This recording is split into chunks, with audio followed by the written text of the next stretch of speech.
আলাইকুম রহমতুল্লাহি ওয়া বারাকাতুহু। সম্মানিত ভিউয়ার্স, এই হলো আবু বকর সিদ্দিক রাদিয়াল্লাহু তাআলা আনহু মসজিদ।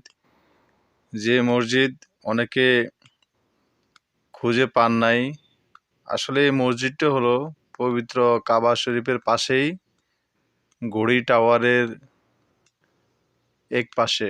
উপরে হলো ঘড়ি টাওয়ার, নিচে হলো আবু বকর সিদ্দিক রাদিয়াল্লাহু তাআলা আনহু মসজিদ। এই মসজিদের সামনে সুন্দর একটি ঝর্ণাধারা আছে। যারা মক্কায় আসবেন, ওমরা করতে আসেন কিংবা হজ করতে আসেন, আসলেই আবু বকর সিদ্দিক রাদিয়াল্লাহু তাআলা আনহুর এই মসজিদে আসবেন এবং আগত হাজী সাহেবগণ এই মসজিদে এসে নামাজ পড়ে। আবু বকর সিদ্দিক রাদিয়াল্লাহু তাআলা আনহু মসজিদটি হলো ঘড়ি টাওয়ারের নিচে, মসজিদের সামনে। এটা হলো এই যে দেখেন কাবা শরীফের যে মিনার দেখা যাচ্ছে মসজিদের সামনে থেকেই।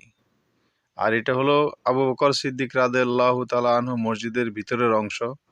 আগত মুসল্লিগণ, হাজী সাহেবগণ নামাজ আদায় করতেছেন সুশৃঙ্খলভাবে। এখানে 5 ওয়াক্ত নামাজ আদায় করা হয়। কাবা শরীফের যে আজান হয় ওই আজানের সাথে, এবং কাবা শরীফে যখন নামাজে দাঁড়ায় ওই একসাথেই, ঠিক এখানেই ওই একই নামাজ, তারপরে একই আজান, একই ইমামের নেতৃত্বে এখানেও নামাজ আদায় করা হয়। এখানে কোনো এক্সট্রা আজান দেওয়া হয় না, এক্সট্রা জামাত করা হয় না।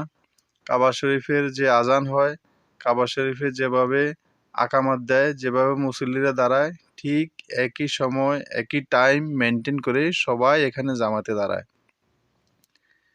এখানে আবু বকর সিদ্দিক রাদিয়াল্লাহু তাআলা আনহু মসজিদটা অনেক সুন্দর। সামনের দৃশ্যটা, এটা হলো সামনের দৃশ্য। সামনের ঝর্ণাধারা কি সুন্দর।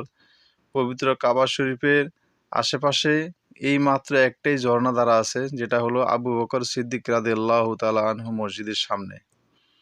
বাইরে থেকে এই দৃশ্যটা দেখা যায় না। দেখেন মুসল্লিগণ কিভাবে উঠানামা করে।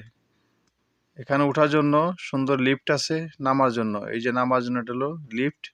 আপনার নামার সময় এরকম লিফট পাবেন, উঠার সময় ঠিক একই রকম লিফট পাবেন।